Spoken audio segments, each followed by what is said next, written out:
নমস্কার বন্ধুরা, আমার চ্যানেলের পক্ষ থেকে আপনাদের সবাইকে স্বাগত জানাই।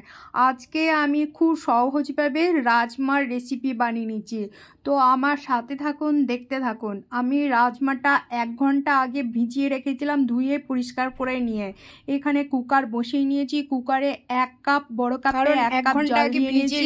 এবার এই জলের মধ্যে রাজমা দিয়ে দিলাম। এবার ঢাকা চাপা দেবো, 2 সিটি পর আমি ফিরে এলাম, খুলে নিলাম, মানে 5 মিনিট রেখেছিলাম। খুলে নিয়ে এই যে সেদ্ধ হয়ে গেছে, জলটাও কালারটাও সুন্দর বেরিয়ে গেছে। এবার আমি রেখে দেব। এখানে আমি পেঁয়াজ, একটা গোটা বড় পেঁয়াজ নিয়ে নিয়েছি, আলু সঙ্গে হলুদ আর লবণ মাখিয়ে রেখেছিলাম। আর এখানে গুঁড়ো মশলা নিয়ে নিয়েছি, হলুদ গুঁড়ো, জিরে গুঁড়ো, ধনে গুঁড়ো, গোলমরিচের গুঁড়ো, লাল কাশ্মীরি লঙ্কার গুঁড়ো। যেহেতু গোলমরিচের গুঁড়ো নিয়ে নিয়েছি সেই জন্য কালারের জন্য কাশ্মীরি লঙ্কার গুঁড়ো নিয়ে নিচ্ছি। এখানে কড়াই বসিয়ে নিলাম, কড়াইয়ের মধ্যে পরিমাণ মতো 2 চামচ তেল নিয়ে নিলাম। তেল গরম হয়ে গেছে, আলু তেলের মধ্যে দিয়ে নিলাম। ভালোভাবে নাড়াচাড়া করে আলুটাকে আমি কষে নেব, 2 থেকে 3 মিনিট নাড়াচাড়া করে নেব। নাড়াচাড়া করে নিয়ে আমি ঢাকা চাপা দেব। ঢাকা চাপা দিয়ে নিলে কি আলুটা তাড়াতাড়ি সেদ্ধ হয়ে যাবে বা নরম হয়ে যাবে। ঢাকা চাপা ফিরে এলাম, ঢাকা চাপা তুলে নিলাম। আলু কালারটা ধরে গেছে, একটু হালকা নরমও হয়ে গেছে। এবার নাড়াচাড়া করে আলু আমি তুলে নিলাম। তুলে নিয়ে ওই কড়াইয়ের যে তেলের পরিমাণটা আছে ওই তেলের মধ্যে এলাচ, লবঙ্গ, দারচিনি আর গোটা জিরে ফোড়ন দিয়ে নিলাম। তার সাথে দিয়ে নেব আমি বড় বড় 4টে পাকা লঙ্কা।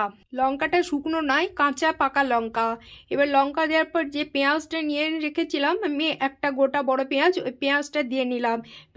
পেঁয়াজ দেওয়ার পরে এর মধ্যে দিয়ে নেব কালারের জন্য একটা টমেটো চিড়ে নিয়েছি। এবার টমেটো দিয়ে নাড়াচাড়া করে নেব যতক্ষণ না পেঁয়াজটা গলে আসছে। গলার জন্য কি করতে হবে, এখানে আমি 1 চিমটে লবণ দিয়ে নেব।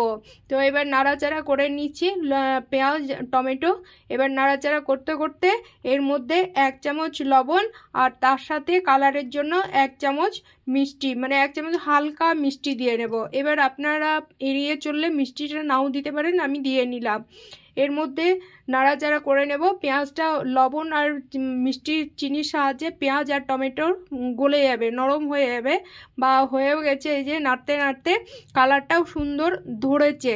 এর মধ্যে দিয়ে নেব 1 চামচ আদা আর রসুন একসাথে পেস্ট করে নিয়েছি, সেই পেস্ট আমি দিয়ে নিলাম। দিয়ে নিয়ে এটা মানে খুব ঘন ঘন নেড়ে নিলাম, মানে তেলটা আস্তে আস্তে বেরোতে লেগেছে। এবার শুকনো যে মশলা রেখেছিলাম এই মশলা এর মধ্যে দিয়ে নিলাম। দিয়ে নিয়ে আবারও কষে নেব।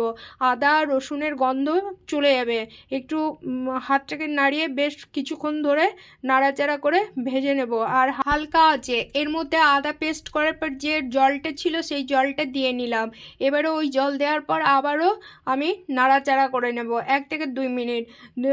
নাড়াচাড়া করে এই যে কালারটা আস্তে আস্তে বেরোতে শুরু করেছে, এবার তেল ছেড়ে দিয়েছে। তেল যতক্ষণ না বেরোবে ততক্ষণ মশলা কষা হয় না, বা এবার তেল ছেড়ে দিয়েছে, মশলা কষা হয়েছে, রঙও ধরে গেছে। এর মধ্যে দই নিয়ে নিলাম, চায়ের কাপে, ছোট চায়ের কাপে 1 কাপ। এবার খুবই ঘন ঘন নেড়ে নেব যাতে দইটা ফেটে না যায় মশলার সাথে। এবার মিশে যাবে, মিশে গেছে, নাড়া হয়ে গেছে। এর থেকেও এবার তেলটা ছেড়ে দেবে।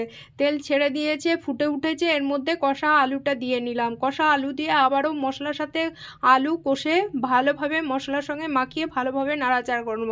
এর সাথেও তেলটা বেরিয়ে যাবে, কালারটাও সুন্দর হবে। আস্তে আস্তে তেলটা বেরোচ্ছে, দেখতেও সুন্দর আর খেতেও খুব টেস্টি। এটা রুটি, নান, পরোটা যার সঙ্গেই খাবেন না কেন ভালো লাগবে। আবার যে পারবেন ভাতের সঙ্গেও খাবেন, দেখবেন ভালো লাগবে। এইভাবে এই সোজা পদ্ধতিতে আপনারা রাজমা রেসিপিটি বানাবেন, দেখবেন ভালো লাগবে। এর মধ্যে দিয়ে নিলাম পরিমাণ মতো লবণ। এর আগে যেহেতু মশলার সাথে একটু লবণ দিয়ে নিয়েছিলাম কষার সময়, এখানে পরিমাণ মতো 2 চামচ দিলাম। এবার পরিমাণ মতো আপনারা দেবেন। এবার তেল ছেড়ে দিয়েছে, কালারটা কত সুন্দর লাগছে।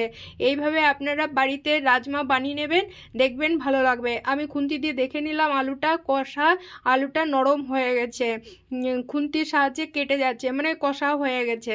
এবার দিয়ে নেব যে রাজমা সেদ্ধ করে নিয়েছি, তেলটা কত সুন্দর বেরিয়ে গেছে, অল্প তেলের মধ্যেই রান্নাটা করলাম। এবার রাজমা দিয়ে নিলাম, রাজমা দিয়ে আবারও নাড়াচাড়া করে নেব। এবার কালার কালারটাও সুন্দর, টেস্টটাও সুন্দর। তো আপনারা কারা কে কে রান্না করেছেন আর যারা রান্না করেনি তারা রান্না করে নেবেন, দেখবেন খুব ভালো লাগবে। খুব সহজ পদ্ধতিতে এই রাজমার রান্নাটা। এইভাবে রাজমা দেওয়ার পর এইভাবে 3 থেকে 4 মিনিট ভালোভাবে নাড়াচাড়া করে মশলার সাথে রাজমাটাকে কষে নেব। ভেতরে মশলাগুলো ঢুকে যাবে, গ্রেভিটাও সুন্দর হবে, টেস্টি হবে, কালারটাও সুন্দর বেরিয়ে যাবে। তো আমার চ্যানেলে যারা নতুন এখনও যুক্ত হননি তারা যুক্ত হবেন, আর যারা হয়েছেন তারা বরাবরের জন্য থাকবেন। এবার আমার প্রত্যেক ভিডিও দেখবেন আর লাইক করবেন, আমার সাথে থাকবেন। এবার এর মধ্যে আমি ধনে পাতা দিয়ে নিলাম, ধনে পাতা দিয়ে আবারও একটু নাড়াচাড়া করে নেব। এই যে ফুটে উঠেছে, ফুটে গেছে, ফ্লেমটাও একটু কমিয়ে নিয়েছি। এবার আমি নামিয়ে নেব। দেখতে পাচ্ছেন কালারটা কত সুন্দর হয়েছে। তো এবার আমি নামিয়ে নেব, ডিশের মধ্যে নিয়ে নিলাম। তো আবারও বলছি, লাইক শেয়ার কমেন্ট করবেন, আমার সাথে থাকবেন, আর প্লিজ একটা সাবস্ক্রাইব করবেন।